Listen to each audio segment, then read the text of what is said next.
Hey everybody, I'm Anna McEwen.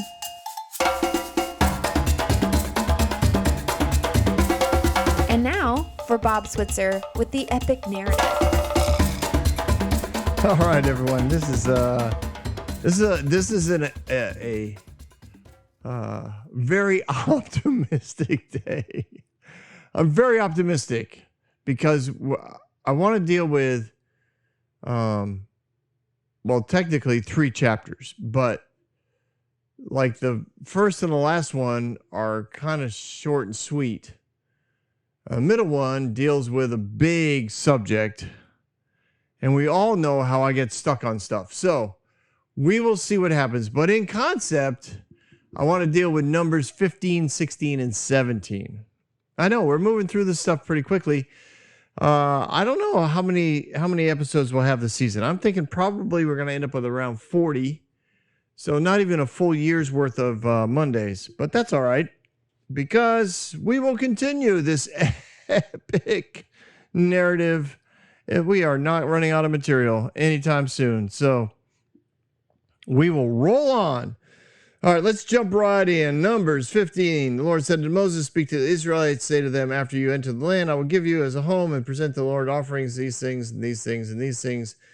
These people are to bring a special offering, shall present to the Lord a grain offering, etc., with a ram." All right. There's more stuff to go. Basically, one of the things I want to remember as reading this chapter, while reading this chapter, was this. I was like, we have to remember that Moses is the one remembering what was said and how it was said. And Moses is writing the book. So it's Moses's nuances of life that we get when we read these books and we read these verses. And I'm not opposed to that. I just think periodically we need to remember that. We need to remember that Moses was not in some sort of trance writing these things down. He's writing these things down because Moses understands he's not going to be around forever, and he wants people to remember. And he wants people to not fall away from God. He wants them to use the on-ramps that God has presented so that they could be together and be in relationship. So there's some kind of new offerings that are presented here. Or my thought is, at some level, I'm thinking Moses is he writes Leviticus with a bunch of rules and all these offerings, and then in Numbers he's writing about in essence, the people and the numbers and the rebellions that occur. We're going to deal with another one today. He's writing all these things down so people understand, listen, this journey didn't happen easily. This journey didn't come about, without hurdles to get over and things to discuss and get through. And then I think in chapter 15, it's like, oh, wait, you know what? There's a few other offerings you should do. And the reason why I don't mind thinking that way is because I don't think God wants a robot. I don't think he designed us to be robots. I think he designed us to be in conversation with him. And I think as Moses is writing, he gets prompted by the Holy Spirit, I guess you could say. Well, of course you could say it. And he's like, oh yeah, that's right. I need to write down a few more things about the offerings when you get to the new land. So he writes basically about there's a meal and wine offering, and then there's the bread offering, 17 to 21. There's the unintentional idol worship offering, 22 to 26. There's an individual who idol worshipped, that's 27 to 29. There's the intentional idol worship, which is 30 to 31. And there's the keeping of the Sabbath, which I'm going to go to because see how quickly this chapter is going. Because I don't know if this story just seems really out there. And part of me thinks that Moses was inspired to write a dramatic example of what he was talking about. That's what I think. And again, to me, it doesn't mean that the story, like, Bob, are you saying the Bible isn't true? No, I'm saying it's a true principle that's being taught here that Moses wanted people to know. Now, it starts at verse 22. Now, if you, as a community, unintentionally fail to keep any of the commands that the Lord gave to Moses, any of the Lord commands to you through him, from the day the Lord gave them to you continually through generations to come, and if all this is done unintentionally without the community being aware of it, then the whole community is to offer a bull for a burnt offering to the Lord and prescribe grain offerings, etc., etc. The priest is to make atonement for the whole Israelite community, all of Israel. Sorry, I already covered all that. Verse 32, thank you. Now the Israelites were in the wilderness. A man found gathering wood on the Sabbath day. Those who found him gathering wood brought him to Moses and Aaron, the whole assembly. That would be not millions of people. That would just be the elders, leaders. And they kept him in custody because it was not clear what should be done with him. Then the Lord told Moses, the man must die.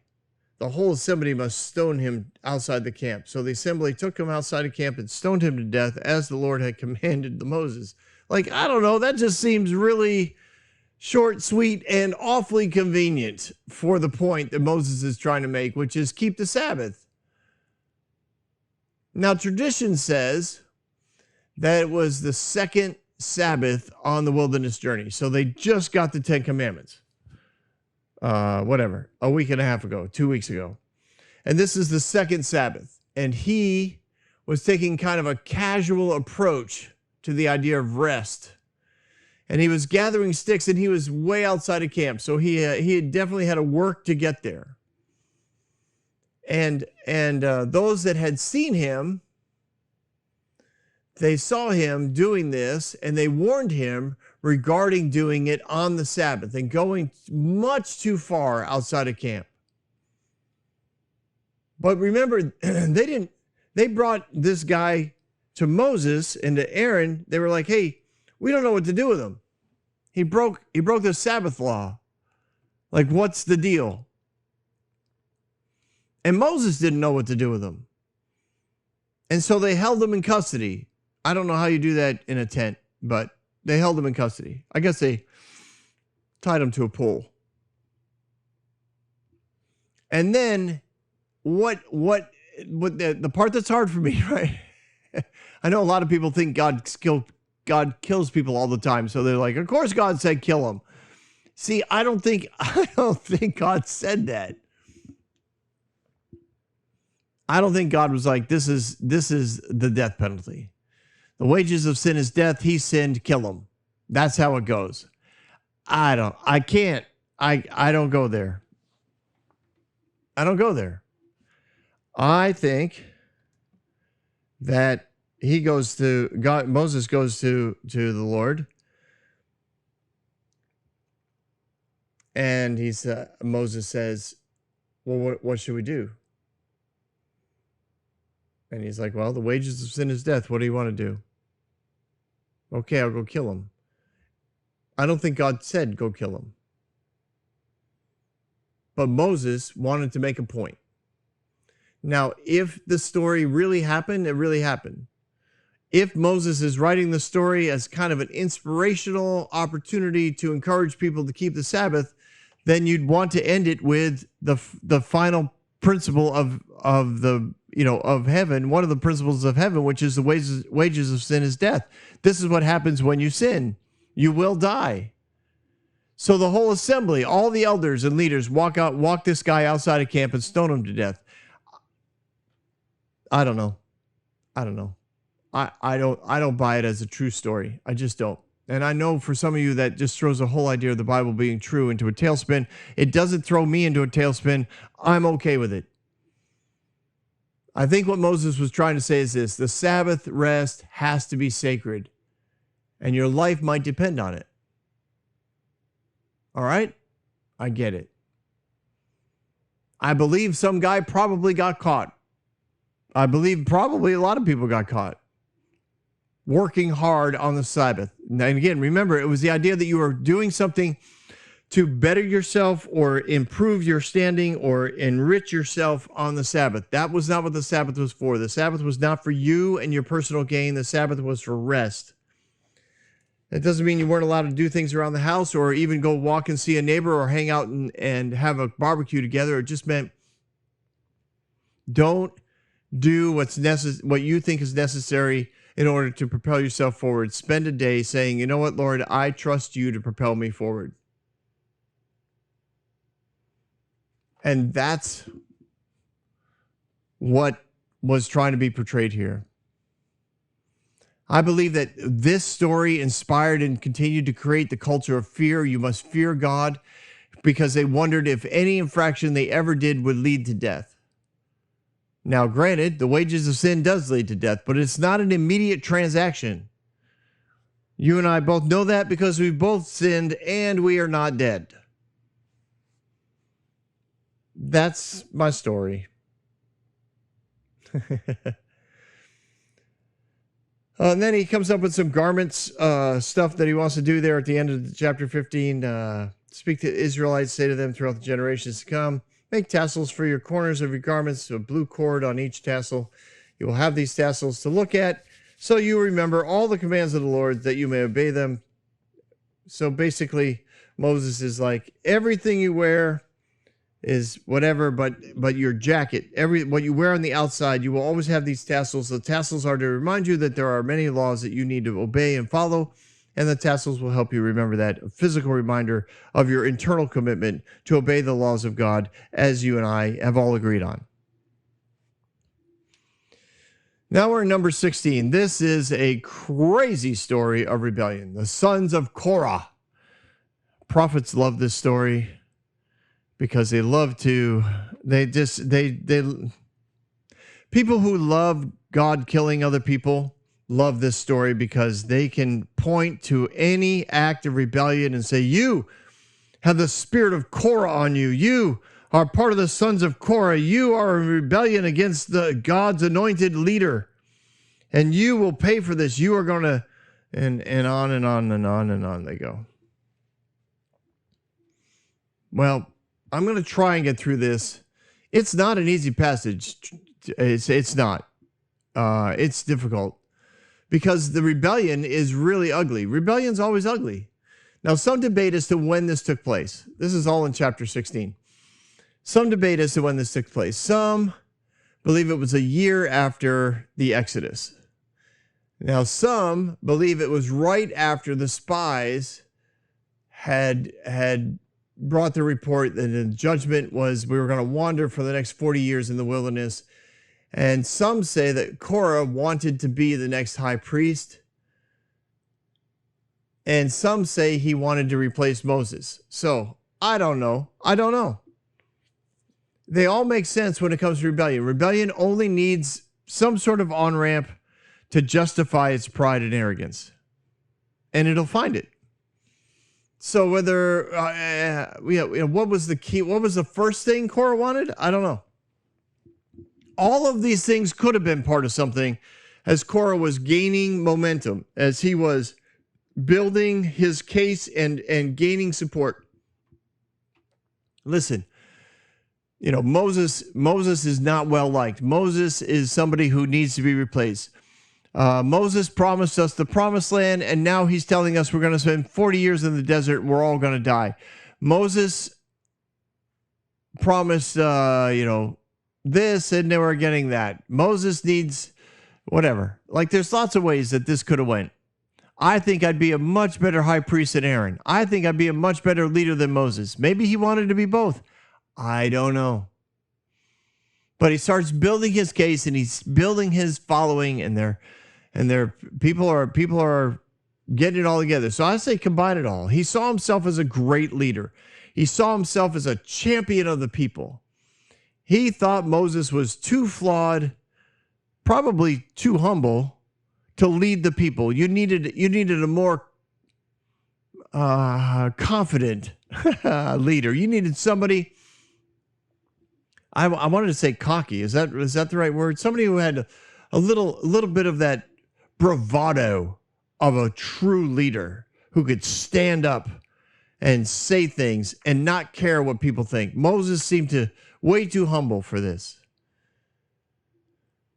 No, got a lot of. Oh, he might have also thought, listen, Moses made Aaron the high priest. I would have been a much better high priest, but he made Aaron the high priest because it's his brother.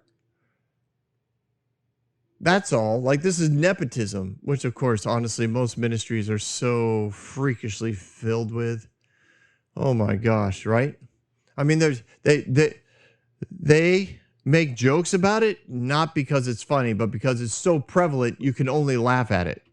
You know, the preacher's son picks up a guitar and suddenly he's the new worship leader.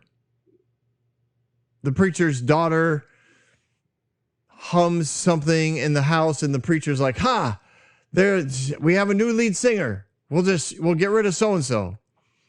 You know, son or somebody goes to school for education. They're now in charge of the children's ministry and the young adult ministry. And this one went to school for business. So now they run the corporate side of the business end of church. Like, it's all over. Nepotism is horrible. Anyways, Moses could have been charged with that. But who knows? I mean, Moses was pretty popular, and that's pretty scary to somebody who thinks maybe there should be a more democratic approach to this. Maybe he thought, I need to get Moses out so people can see how great I am. Maybe he thought, listen, Aaron and his sons have too much influence. My sons don't get that kind of influence. But he needed to wait for the right moment. So it says in verse 1, Korah, son of Izhar, son of Kohath, son of Levi, and certain Reubenites and Dathan, became insolent and rose up against Moses. Verse 2.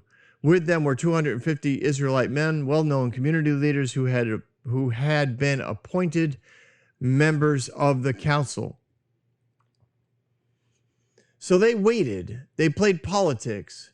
They caused strife. That's what politics means.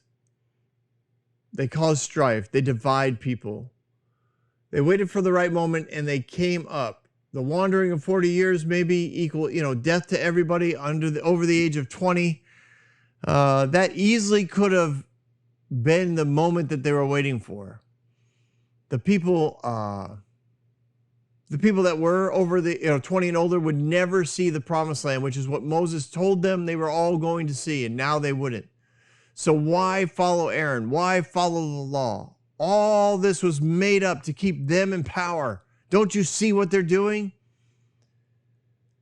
Moses is the leader. He, quote, talks to God. Do we know he talks to God? Nobody hears God, right? We told God, of course, we'll skip the part that we told God to shut up and not talk to us, and he's honoring that. We'll just accuse Moses of, quote, unquote, hearing from God. Does he really hear from God? Nobody knows. And his brother's the high priest. So the two of them sit in the tent of meeting and supposedly talk to God. Well, nobody knows.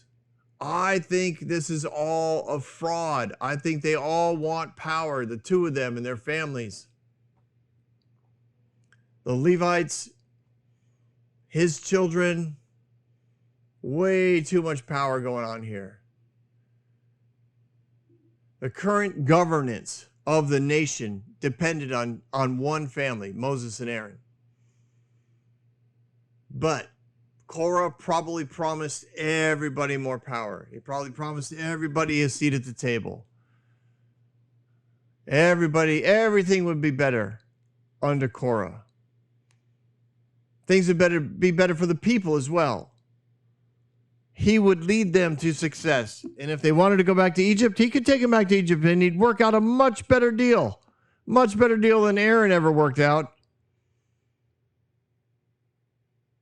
So Moses and Aaron were in essence being accused of taking power that they were unqualified for. They created a hierarchy and they put themselves on the top. Nobody voted them in. Nobody anointed them. They claimed God told them to do it. But now They kill anybody who breaks the rules, or at least threaten to. If you break the rules, you die. If you do this, if you don't do this, you die. If you do this, you die. If you don't do that, you die. Why? Clearly, they just want to be in charge. And they theoretically, right, they have only one way of keeping God happy, and only two of them that hear from God for the people. So all these attacks really come from that old system of governments, right? The whole system of earth and the human system of a hierarchy is about fear, control, power. It's not about faith and hope and love. Korah didn't come in with a plan of how to work together, how to build the people up, how to get them closer to God. He came up with a plan to chop off the top of the pyramid and put himself up there. That's rebellion, not relationship. A lot of people hide their rebellion with some idea of relationship. You know, Korah did. I'm sure he told those 250 people, he said it all at once, but I mean, it wasn't like they had 250 people in a room and he convinced them all. He was talking to them. He was like, listen, you know what? You're a great guy. I really like the way you think. I think you have some fabulous ideas. If we work this out and I'm able to be in charge, like, I definitely would let you take control of this area because you're brilliant. I like this. And they couch their rebellion in relationship. I've seen it happen at churches when churches have been split, where you do have somebody who has kind of weaseled their way in, and in the name of community and connection and family, they take a group of people and start a new church. But guess who's on top? Well, they are. It's still a hierarchy. It's still filled with nepotism. It's still filled with politics of control and favoritism. It's the same government. And they're accusing Aaron and Moses of something that they themselves ultimately want to do. So here we go. Sorry. I ran down. Let me find there we go in my notes. So Korah comes. Verse 3, they came as a group to oppose Moses and Aaron and said to them, you have gone too far. The whole community is holy, every one of them, and the Lord is with them. Why then do you set yourselves up above the Lord's assembly? See, that's what I'm talking about. The whole idea of his rebellion is, what he's trying to frame it as is this: we all are God's children. We all have an equal place. And you set yourself up in charge. God didn't tell you to do that. And I don't think you should be in charge. I think, well, one of us should be. Probably me. I probably should be, but that's irrelevant to our discussion right now. So when Moses heard this, it says he fell down face first. Moses falls on his face. He's publicly humiliated. He's humbling himself, but he also is realizing the depth of rebellion that is in the heart of Korah and the people. These are one of those moments as a leader that sometimes you're kind of aware that there's some rumblings and grumblings. I mean, clearly Moses he's had several attempts of taking over of his leadership, a couple by his brother, but you kind of think, well, we took care of that. We took care of that. Relatively small group of people given the size of our whole assembly. I think we're okay. And then something like this happens, and it's overwhelming. It's like, oh my word, this is huge. I mean, in a minor way, I've had stuff like that happen when I ran a youth camp. We had 50 people on staff, and there was somebody who had grossly broken the rules. And they got caught. So it wasn't even like a rumor. Like, it was eyewitnessed. And then when conversations happened, they confessed to it because I didn't eyewitness it. So eyewitnesses came to me. I went to them, brought them in, talked to them individually. They both said it happened. So I really, at the moment, didn't think I had any choice but to let him, but to send him home, which I did. And although it was the right thing to do, man, I just assumed everybody would be like, oh, well, you shouldn't have done that. Man, was I wrong? Oh, baby, I was wrong. Kind of crazy, but it was true. And I remember I came down for a meeting with the staff. We had to do it late at night because theoretically all the children were asleep in their bunks. And thankfully they were humble. I tried to be, I think I was pretty humble because I clearly should have had some discussions. And their closest friends were really hurt by how quickly I sent them home. Because seemingly it looked like I didn't have any discussion. Like anyways, it was a long discussion. It was a long night, but it was worth the conversation. But I didn't realize how deep it had gone. And I don't think Moses realized how deep rebellion had entered into the people till Korah showed up with 250 leaders from around the nation. So he falls on his face because he's also not only sees the depth of the rebellion in Korah's heart, but he's also aware of what happens to those that are rebellious. He knows what Korah has opened himself up for from the enemy. The slave mentality and the power of pride through the victim mindset is on full display. So I believe Moses is praying for wisdom. And in verse 5, I think some wisdom comes out here. He says, Korah and his followers, in the morning the Lord will show who belongs to him and who is holy. He will have that person come near to him. The man who he chooses he will cause to come near to him. You, Korah, all your followers are to do this. Take your censers and tomorrow put burning coals in them and incense in them before the Lord. The man the Lord chooses will be the one who is holy. You Levites have gone too far. Moses said to Korah, now listen, you Levites. And then he basically recounts for them. He recounts for them how they've been separated and put, in a very special place. So, but first, sorry, let me go back. But first, right, the wisdom in this is we're gonna all step back and take an opportunity to respond to one another, not just react to one another. Way too many react and don't respond. So response generally takes more time. And the time is taken, you step back and you think about the long-term impact of whatever it is you want to do. Because the first thing you want to do probably is only going to have immediate impact. And then it's going to have long-term repercussions. You want to have a good response. You want to have a good conversation, opportunities for compromise, etc. So Moses gives time for repentance of this rebellion, for Korah to maybe come back alone in the morning and be like, all right, I told everyone just to stay home because I'm the one who just needs to talk to you, Moses. Here's my incense in my little burner thing, and let's talk. I've repented before the Lord. I want to set up an offering. Like, there's so many ways this could have went really well. Moses wants them to reconsider going up against God.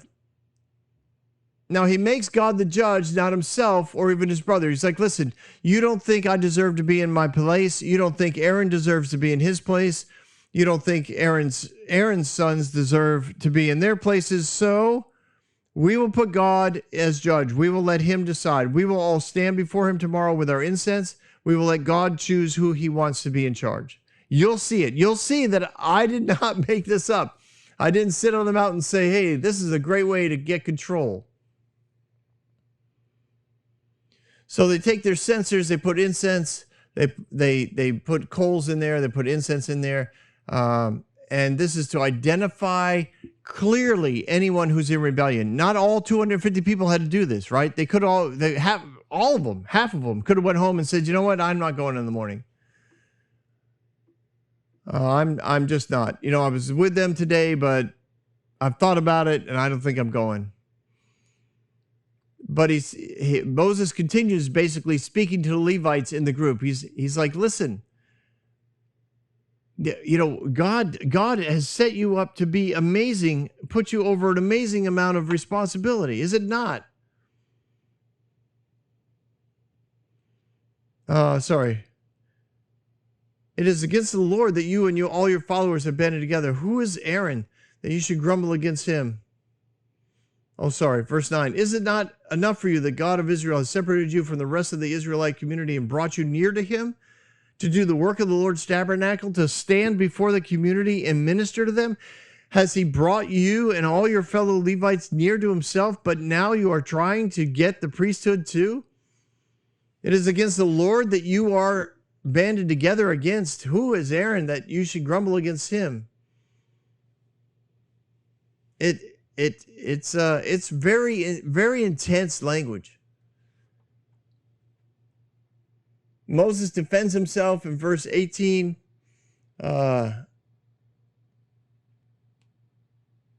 Verse 18, so each of them took their censer, put burning coals in them and incense in it, and stood Moses and Aaron at the entrance of the tent of meeting. So that's him. Moses didn't have to, but he did. 250 people show up against Moses, and Moses still stood before the Lord. All of the elders are backing Moses. And that was significant for the people to see. It was significant for those 250 people in rebellion to be aware of.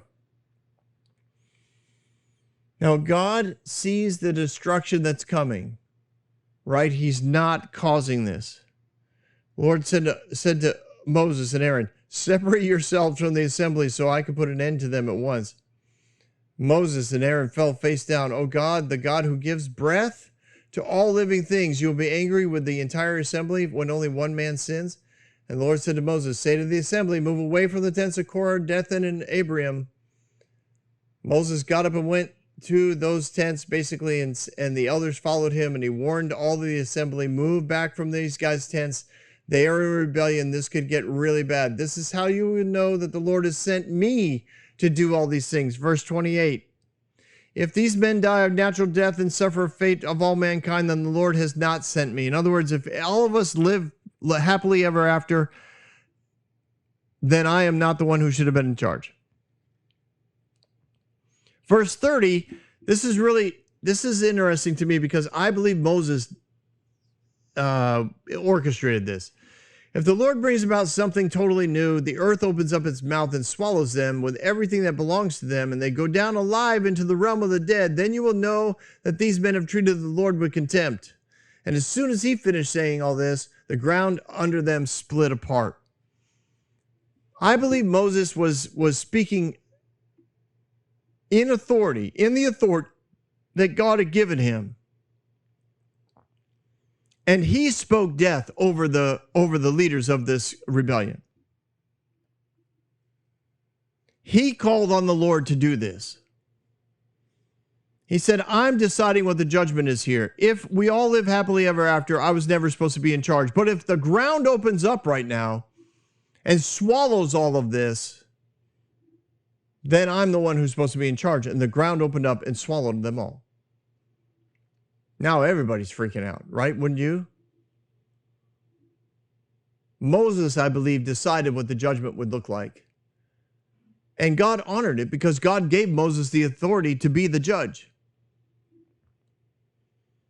And it swallowed everything, including all the wealth that they had. And I believe, but the commentaries in the Hebrew world say that the reason why it swallowed everything is because Moses did not want anyone to be able to point to the death, like if only Korah died and Dathan and Dotham or whatever, if only those three guys died, then their inheritance would continue. Their families would continue to have the wealth. And they could say, because of the rebellion of my father, I got this generational wealth. So Moses, I believe, cursed it all, caused it all to disappear, so that no one could point to their wealth and say, this is because of rebellion.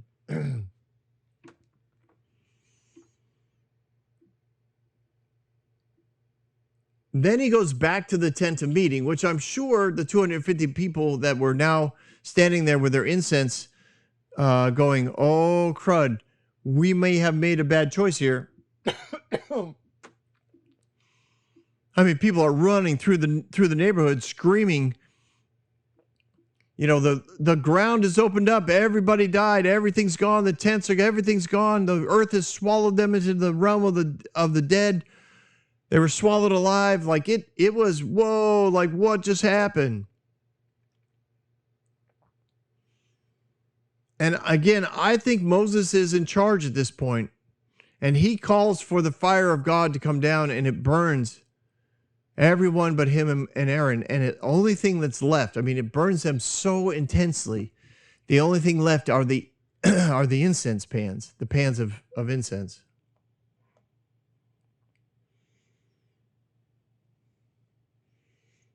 And Moses, I'm sorry, I'm trying to find the verses, but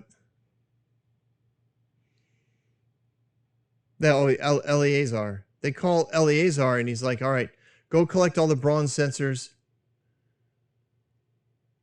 Bring them here. Hammer them out flat. Lay them over the altar, because they were all dedicated to the Lord. They will continue to be dedicated to the Lord. They didn't rebel. Their owners did. So Eleazar does that, which had to be quite a gruesome thing to do, because you know all these people. And in verse 41, it says, the next day, another assembly of Israelite community leaders grumble against Moses and Aaron, saying, you killed everybody. See, I find it interesting that that's their accusation. They don't say the Lord is reached out to kill us all. They go to Moses and Aaron and say, you did this. You caused the ground to open up. And I believe that. I believe that's true. When the assembly gathered in opposition to Moses and Aaron and turned toward the tent of meeting, suddenly the cloud covered in the glory of God, and it appeared. The glory of God appeared. The Lord appeared. And Moses and Aaron went to the front of the tent of meeting, and the Lord said to Moses, get away from the assembly. I'm going to kill them all. And Moses told Aaron, this is how we're going to put an end to this. I want you to make atonement for them. Wrath has come out from the Lord. The plague has started. So as Aaron did what Moses said, he ran to the midst of the assembly, started where the plague had already started, and he had his incense there, and he made atonement for them, and he stood amongst the living and the dead, and the plague had stopped, but it already 1,400 people had died. 14,000 people had died, in addition to those that had died because of Korah. Aaron returned to Moses at the entrance of the tent of meeting, for the plague had stopped.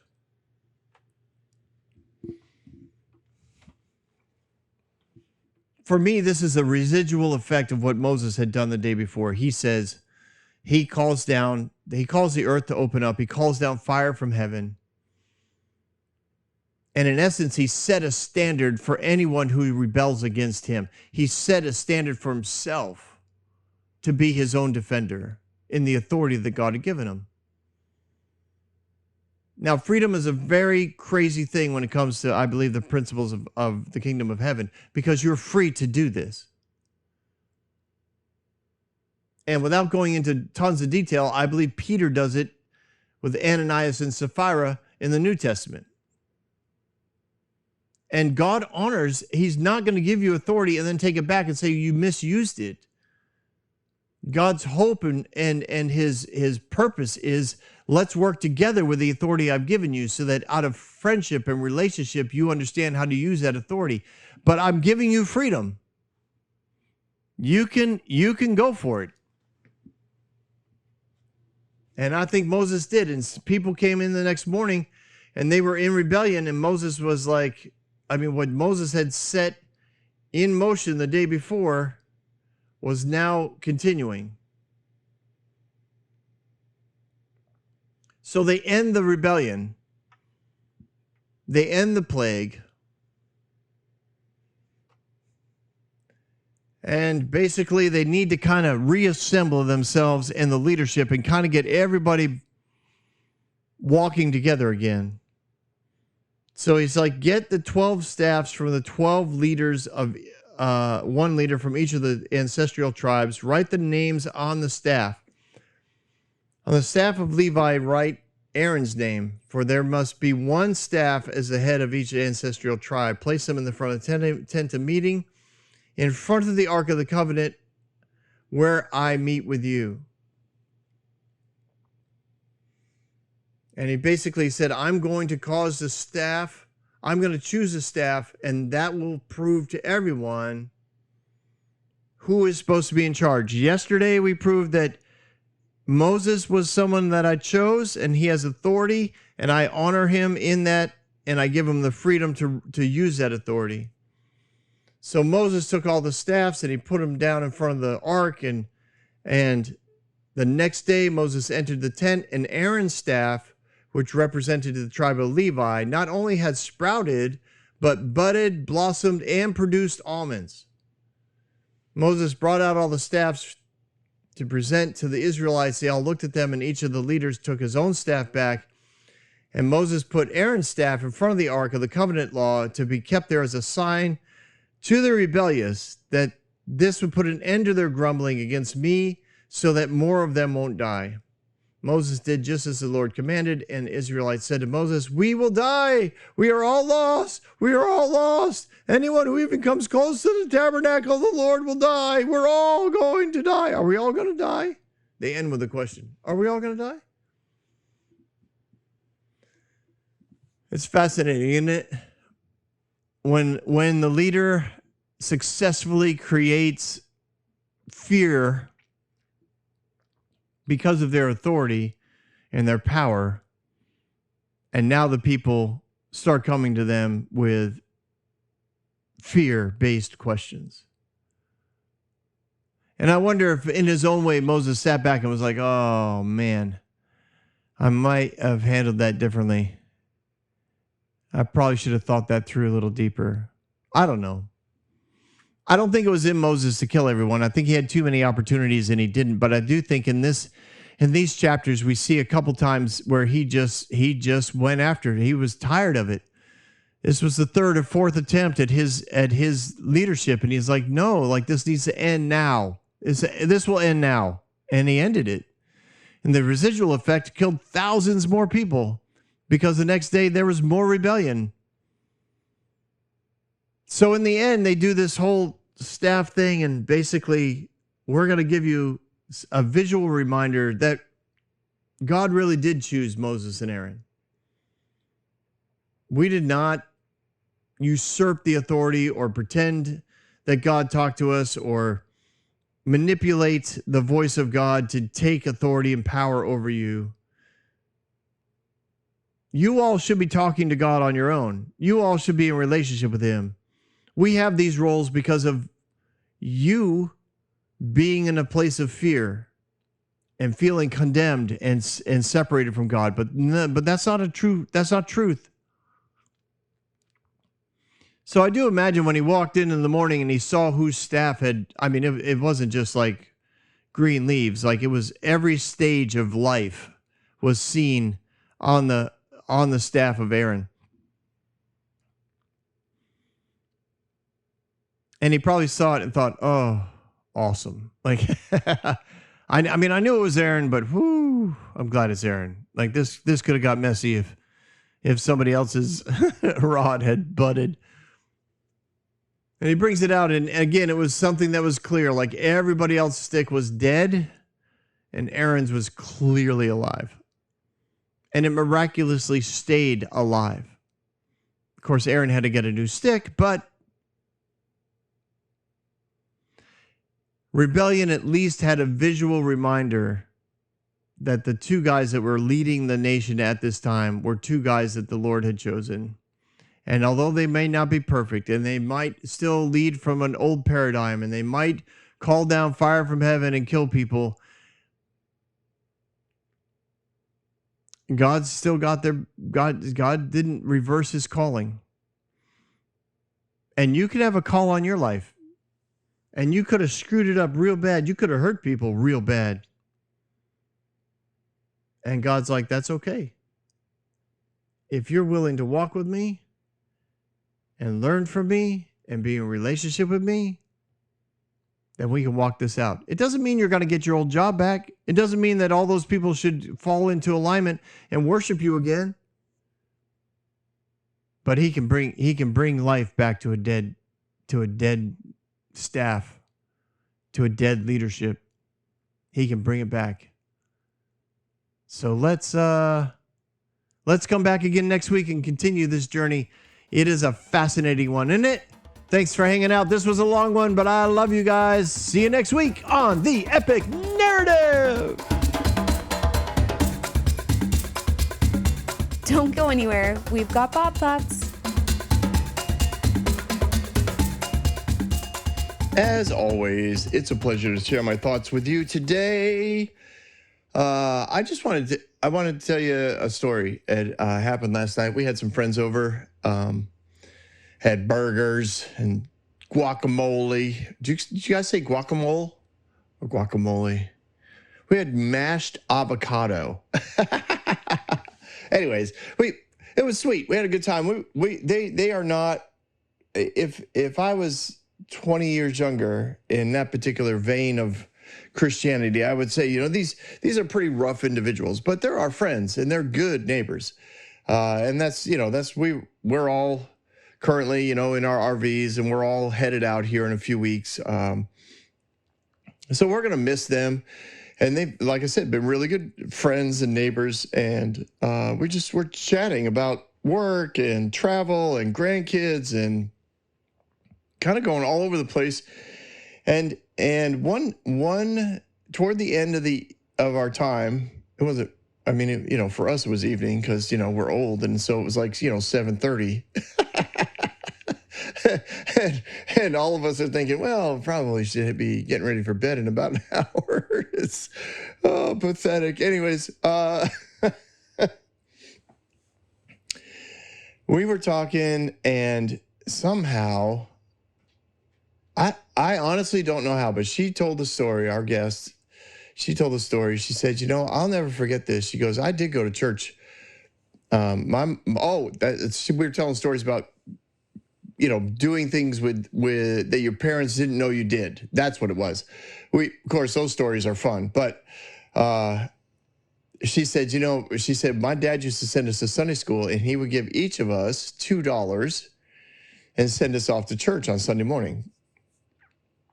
She goes, but we were poor. And so the three of us, between where we lived and where the church was a store, and we would go in and buy $2 worth of candy every Sunday. And she goes, I don't know if God's ever going to forgive me for that. And I was laughing, but I was like, don't you worry. I said, Jesus is really happy that you had some candy on Sunday. As a matter of fact, he probably enjoyed hanging out with you and having candy more than he would have, hanging out in that Sunday school class. So we were laughing and stuff. And then she goes, but I will say this. She goes, one time I had an ear infection. This is so great. One time she had an ear infection. She goes, and I told the teacher, that my ear really hurt. And she said, let's pray for that. She goes, and they came over and they put their hand on my ear and they prayed. And she goes, they moved their hand and it was gone. There was no more pain. She goes, honestly, I'll never forget that. I'll never forget that. They prayed. She's like looking at her husband, who they've been together since they were like 17. And he's like nodding like, yeah, I've heard the story before. She goes, I'll never forget it. He really touched me. And I was like, yeah, I said, encounters like that with God's love, you never forget. And it's true. And honestly, all of us need to be that encounter for people all the time. I know that some pray for others just way easier than others. I do know that. But there are moments and opportunities for us to be words of encouragement, words of hope. We can bring peace to situations, or we can agitate and spread spread information versus protect people's honor. There's ways that we can bring an encounter with God's love to people all the time. And I just really want to encourage you to do that today. You guys are awesome. I appreciate you guys listening. And I know I think we're more than halfway through the season. I am already started recording the next season, so we will be ready to roll when this season ends. We will roll right into the next. And then I have plans for the next season. Oh my goodness. I think I've told you that before. I want to do a reboot on 1st and 2nd Samuel. I think I'm better at this than I was back then. And I want to do it along with a study guide and online opportunities to get together and review those questions, as well as just interact together around the story. And hopefully that will probably be, so much a month, like, I don't know, $5 a month or something, like $5 a week.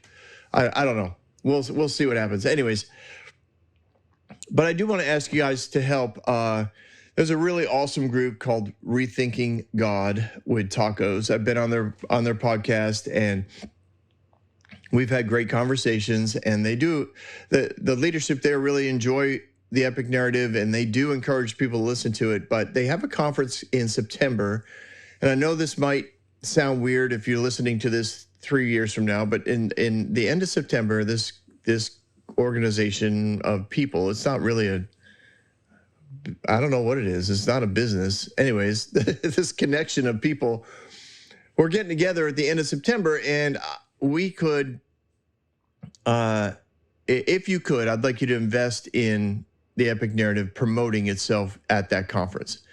I do think that we could definitely get more consistent listeners, and I would love to see more people connecting here at the epic narrative, and especially with what we want to do online with season 6, which I know is still 2 seasons away, but we're going to get it together. It's going to be pretty awesome.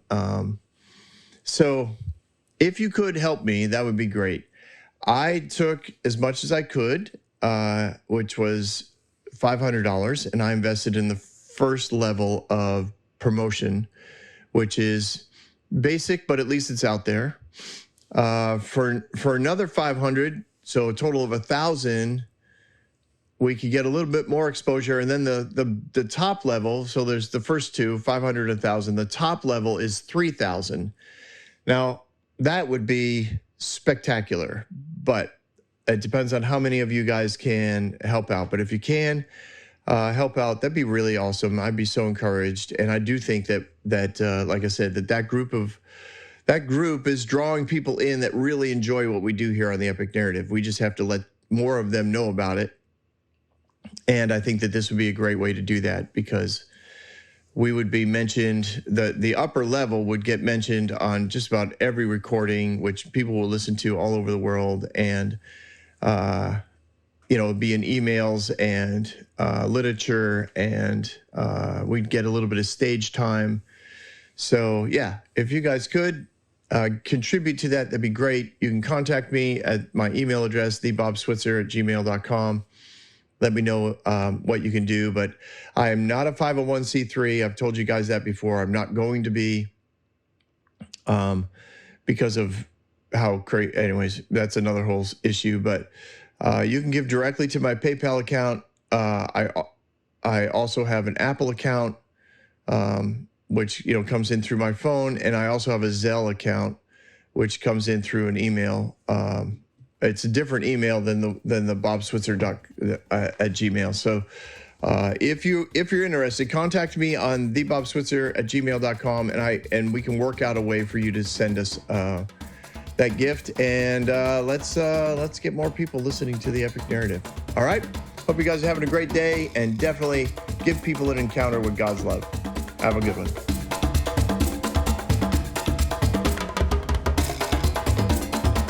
Hey everyone, thanks for listening. If you like what you heard, you can subscribe to this podcast on any platform you use. You can also reach out to Bob for questions or booking at thebobswitzer.com, or email him at thebobswitzer@gmail.com. See you next week, guys.